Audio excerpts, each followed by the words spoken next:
नमस्कार, मैं हूं अनामिका पांडे। 22 का महासमर में आज सबसे पहले बात राष्ट्रपति के अयोध्या दौरे की, जिस पर विपक्ष सवाल उठा रहा है। नमस्कार, मैं हूं राहुल राजपूत। खेला हो बे, ये नारा पश्चिम बंगाल चुनाव में खूब चर्चा में रहा था। अब उत्तर प्रदेश की राजनीति में भी खेला हो बे की तर्ज पर सियासत आगे बढ़ रही है, लेकिन किसी नारे के आसरे नहीं बल्कि खेल के आसरे। क्या है पूरा मामला, यह भी बताएंगे।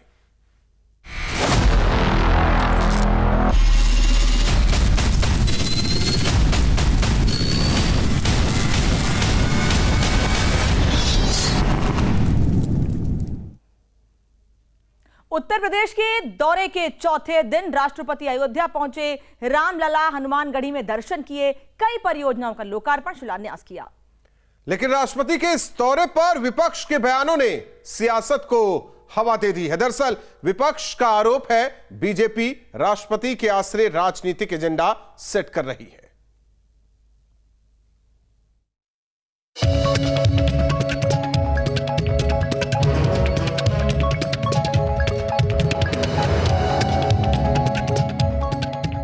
उत्तर प्रदेश में मौसम चुनावी है, लिहाजा मौका कोई भी हो, विपक्ष सरकार को घेरने का हर अवसर लपक रहा है। फिर मौका चाहे राष्ट्रपति के अयोध्या दौरे का ही क्यों ना हो। महामहिम का अयोध्या दौरा, रामलला के दर्शन, अयोध्या में योजनाओं का लोकार्पण और शिलान्यास। और इस मौके पर सीएम योगी की मौजूदगी को विपक्ष ने बीजेपी के हिंदुत्व के एजेंडे से जोड़ दिया है। भारतीय जनता पार्टी वोट के लिए भारतीय जनता पार्टी किसी भी अवसर पर जा सकती है। राजनीतिक मर्यादा नाम की चीज उसके पास नहीं है कुछ, इसलिए वो किसी से भी वोट मंगवा सकती है, कहीं भी जा सकती है, किसी स्थिति पर जा सकती है। विपक्ष का आरोप है कि राष्ट्रपति के आसरे बीजेपी सरकार अपने हिंदुत्व के एजेंडे को बढ़ावा दे रही है। उत्तर प्रदेश में उनका दूसरी बार दौरा है और एक बार 3 दिन का, एक बार 4 दिन का। हम चूँकि महामहिम जिस के लिए हम लोग कोई टिप्पणी नहीं करते हैं, उस पर कोई बहस नहीं चाहते हैं, लेकिन इसको बीजेपी बहस का मुद्दा जरूर बनाना चाहती है, इसको चुनाव की तरफ ले जाना चाहती है। राष्ट्रपति का अयोध्या दौरा इसलिए भी चर्चाओं में है क्योंकि अयोध्या आने वाले राष्ट्रपति रामनाथ कोविंद देश के पहले राष्ट्रपति हैं। इससे पहले कोई भी राष्ट्रपति के पद पर रहते हुए अयोध्या नहीं पहुंचा। मेरा भी मानना है कि रामायण एक ऐसा विलक्षण ग्रंथ है जो रामकथा के माध्यम से विश्व समुदाय के समक्ष मानव जीवन के उच्च आदर्शों और मर्यादाओं को प्रस्तुत करता है। अयोध्या में राष्ट्रपति रामनाथ कोविंद ने रामायण कॉन्क्लेव के दीप प्रज्वलित कर शुरुआत की। इसके अलावा कई परियोजनाओं का लोकार्पण और शिलान्यास किया। आदरणीय राष्ट्रपति जी, आज यहाँ पर रामायण कॉन्क्लेव का उद्घाटन आपके करकमलों से भी यहाँ पर हुआ है और सबरी प्रसंग पर पद्मश्री श्रीमती मालिनी अवस्थी जी की प्रस्तुतिकरण को आपने यहाँ पर अवलोकन भी किया है। राष्ट्रपति रामनाथ कोविंद ने रामलला और हनुमानगढ़ी में दर्शन भी किए। माना जा रहा है कि विपक्ष की धड़कन इसी वजह से बढ़ी हुई है। हालांकि राष्ट्रपति के दौरे पर हो रहे विवाद को लेकर बीजेपी का रुख भी सख्त है। बीजेपी का यह कहना है कि विपक्ष डिरेल हो चुका है, मुद्दा विहीन है, इसीलिए राष्ट्रपति के दौरे पर भी सियासत कर रहा है। उत्तर प्रदेश में आज जब उत्तर प्रदेश के ही मूल निवासी हैं राष्ट्रपति जी, और जब वो अयोध्या गए हैं तो उत्तर प्रदेश के निवासियों के लिए सौभाग्य का विषय है। देश विदेश की निगाह आज अयोध्या पर है, उत्तर प्रदेश पर है। उत्तर प्रदेश में पर्यटन की असीम संभावनाएं इन दौरों से खुल रही है। माना जा रहा है कि ओबीसी वर्ग का बड़ा वोट बैंक पहले ही बीजेपी के साथ है। ऐसे में बीजेपी की कोशिश दलित वर्ग को साथ लाने की है, और अगर ऐसा होता है तो बीजेपी के लिए 2022 का रास्ता आसान हो जाएगा। Team news state.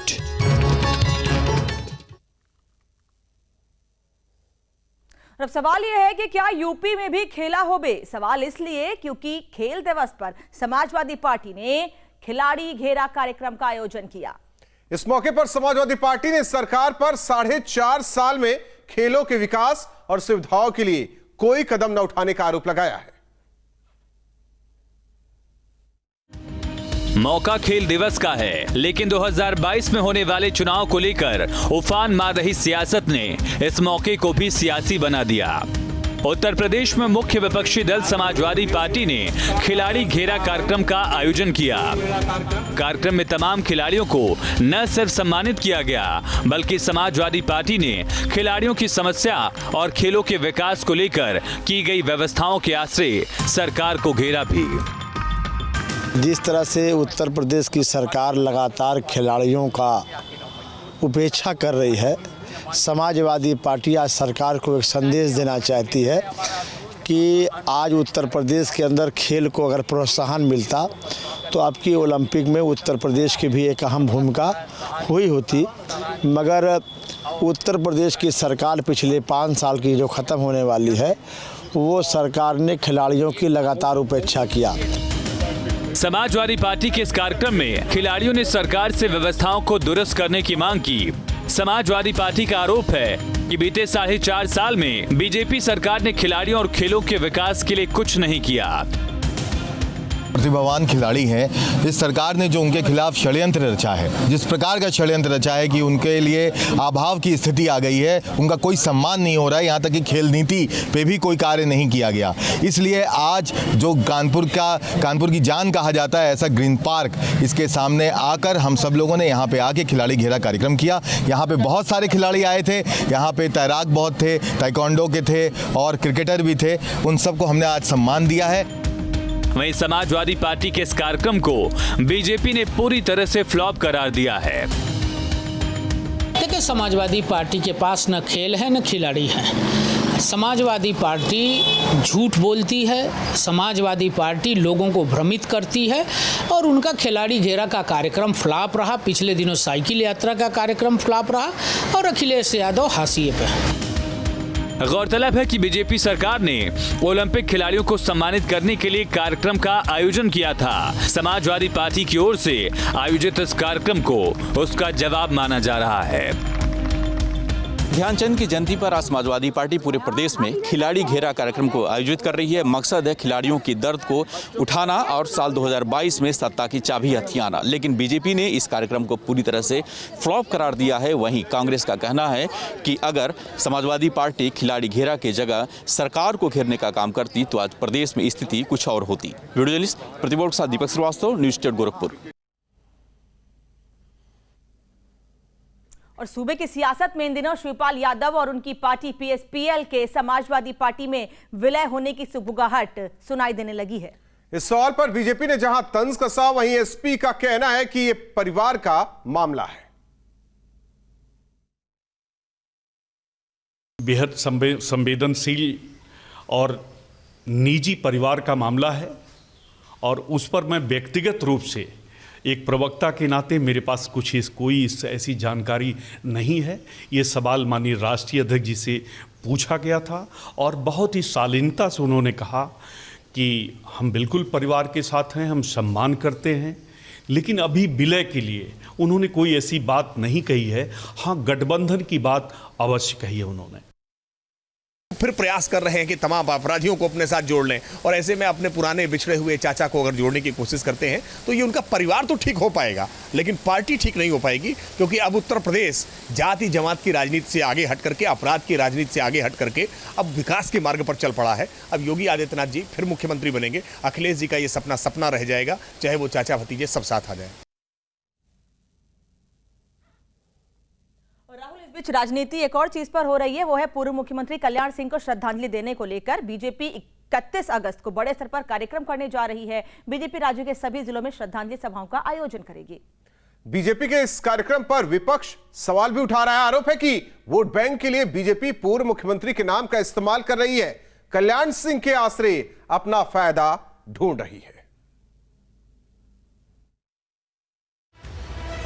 बीजेपी को पहली बार यूपी की सत्ता तक पहुंचाने वाले, राम मंदिर के लिए सत्ता को ठोकर मारने वाले, बीजेपी को सवर्णों की पार्टी की पहचान से ओबीसी वर्ग के बीच पहुंचाने वाले कल्याण सिंह को श्रद्धांजलि देने के लिए बीजेपी ने बड़े स्तर पर रणनीति तैयार की है।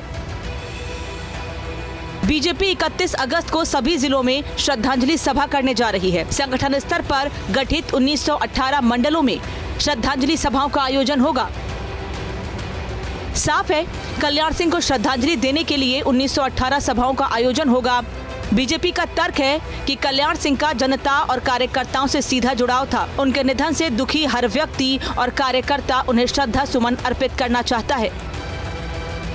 देखिए, कल्याण सिंह जी भारतीय जनता पार्टी के नहीं बल्कि भारतीय राजनीति के एक सलाहकार पुरुष थे। जिस तरह से उन्होंने एक पिछड़े वर्ग की आवाज़ को राष्ट्रीय फलक पर उठाने का काम किया, जिस तरह से कानून व्यवस्था उत्तर प्रदेश में सुधारने का काम किया, शिक्षा व्यवस्था में बड़े परिवर्तन करने का काम किया, कल्याण सिंह जी को आज हर वर्ग याद कर रहा है। और भारतीय जनता पार्टी के सबसे बड़े नेता के नाते भारतीय जनता पार्टी का कार्यकर्ता हर बूथ स्तर पर, हर मंडल स्तर पर उनको याद करना चाहता है। और इसलिए श्रद्धांजलि सभाओं का आयोजन उत्तर प्रदेश के 1918 मंडलों में भारतीय जनता पार्टी 31 तारीख को कर रही है। श्रद्धांजलि सभा कार्यक्रम में पार्टी के पदाधिकारी, नेता, जनप्रतिनिधि, मंत्री भी शामिल होंगे।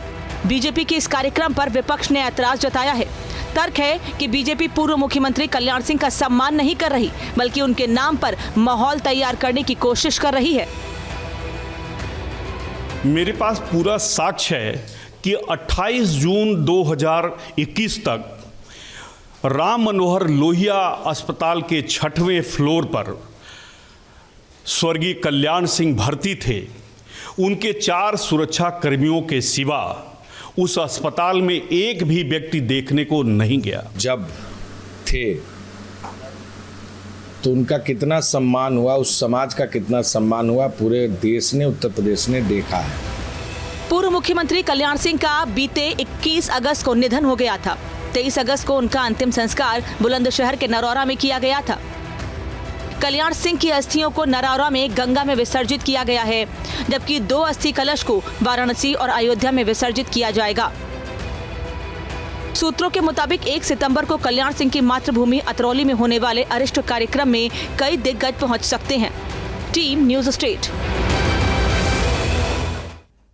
और 2022 में होने वाले विधानसभा चुनाव की तैयारियों में सभी पार्टियां जुटी हुई हैं। पश्चिमी उत्तर प्रदेश तक सिमट चुकी राष्ट्रीय लोक दल भी भाईचारा सम्मेलन के जरिए 2022 की सियासत में अपनी जमीन खोज रही है। पार्टी अब तक कई क्षेत्रों में भाईचारा जिंदाबाद सम्मेलन कर चुकी है। 2 सितंबर को मेरठ में आयोजन करेगी। लेकिन सबसे बड़ी खबर यह है कि राष्ट्रीय लोक दल सितंबर में लखनऊ में भाईचारा जिंदाबाद सम्मेलन कर सकती है, जिसे जयंत चौधरी संबोधित करेंगे। मिशन 2022 के लिए आरएलडी का प्लान। जी थोड़ा झूठ बोलना चाहता हूं। भाईचारा सम्मेलन में आरएलडी जिंदाबाद। 2022 के महासमर में कौन जीतेगा, किसका पलड़ा भारी होगा, सवाल बड़ा है। इस बीच सभी पार्टियों की तैयारी पूरी है। पश्चिमी उत्तर प्रदेश में राष्ट्रीय लोक दल ने जाट, किसान, मुसलमान वोट बैंक साधने की कवायद शुरू कर दी है। राष्ट्रीय लोक दल का उद्देश्य है जो इन्होंने किसान को और मुसलमान को बांटने का काम किया है, उसको बनाने के लिए माननीय जयंत चौधरी पूरे प्रदेश में हर विधानसभा में भाईचारा सम्मेलन जिंदाबाद के नाम से किया गया है। राष्ट्रीय लोक दल जाट, किसान, मुसलमान वोट बैंक को साधने के लिए भाईचारा जिंदाबाद सम्मेलन का आयोजन कर रही है। मेरठ में सिवाल खास विधानसभा क्षेत्र में 2 सितंबर को सम्मेलन का आयोजन होगा, जिसमें पार्टी के तमाम बड़े नेता शामिल होंगे। ये 2 तारीख में करनाल में है सिवाल खास विधानसभा में, इसकी जोर पर तैयारी है। आने वाले विधानसभा में किसान मुसलमान भाईचारा का जो मुद्दा रहेगा, जिनकी वजह से ये 2013 के दंगे से निकल के आए हैं, जिन्होंने नौजवान किसान भाइयों का जो दुरुपयोग किया है, जो आज की तारीख में किसान भाईचारा जिंदाबाद के नाम से होने जा रहा है।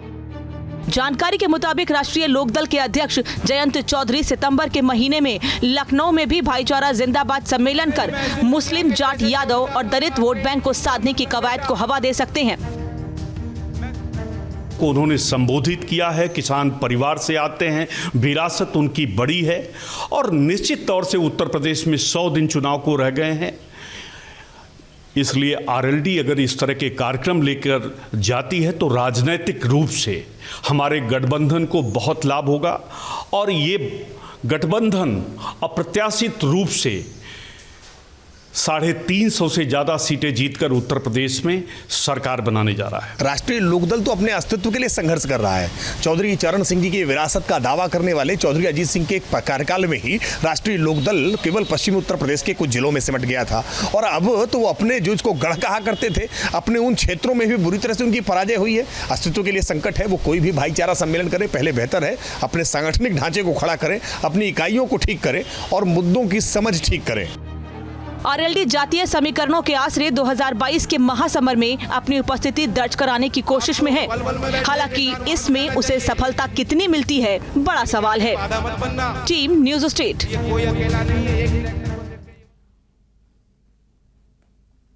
राहुल, सियासत जोरों पर है और हर कोई अपनी जमीन तलाशने की कोशिश कर रहा है, चाहे पार्टी कमजोर पड़ चुकी, लेकिन 2022 पर सबकी नजरें हैं कि पार्टी को मजबूत कर सके।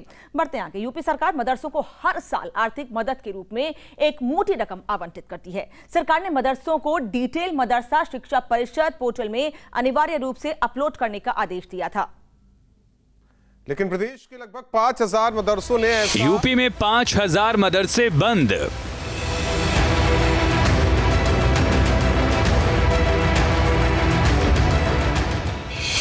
मुस्लिम वोट बैंक की सियासत चालू। उत्तर प्रदेश में 2022 में चुनाव होने हैं, अलबत्ता हर एक मुद्दे पर सियासत हो रही है। सियासत को दिशा देने के लिए मुद्दों को हवा दी जा रही है। चुनावी मौसम के बीच राज्य में 5000 मदरसों के बंद होने की खबर सामने आई तो सियासत तेज हो चली है। 5000 मदरसे ऐसे रहे जिन्होंने इसके अंदर अपना पंजीकृत नहीं कराया और वो इससे अलग हो गए। कुल मिलाकर 100 करोड़ वार्षिक आय हमें प्राप्त हुई। इस नाते उत्तर प्रदेश अल्पसंख्यक आयोग के सदस्य सुरेश जैन के मुताबिक मान्यता प्राप्त मदरसों की डिटेल पोर्टल पर दर्ज की गई है। इसके बाद 5000 मदरसे मानकों के विपरीत चलते पाए गए। दरअसल सरकार ने मदरसा शिक्षा के लिए नया पोर्टल बनाया। इस पर मदरसों की डिटेल उपलब्ध कराना अनिवार्य है। उत्तर प्रदेश अल्पसंख्यक आयोग के सदस्य सुरेश जैन का कहना है कि वक्फ बोर्ड में कई स्थानों पर गबन, फर्जीवाड़े के मामले सामने आए, इन पर कार्रवाई की जा रही है और सब जगह कहीं ना कहीं कुछ ना कुछ फर्जीवाड़ा घोटाला नजर आता है।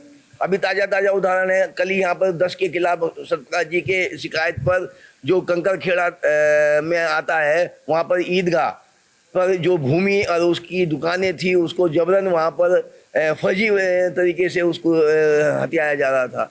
तो ये भी हमने उनसे अल्पसंख्यक अधिकारी से पूरी सूची मांगी है, जिनकी जांच की एप्लीकेशन आई है, जिनकी शिकायत आई है। हालांकि अल्पसंख्यक आयोग की कार्रवाई एक वर्ग विशेष से जुड़ी है और कार्रवाई की टाइमिंग भी ऐसी है जिससे सियासत रफ्तार पकड़ रही है। Team news state.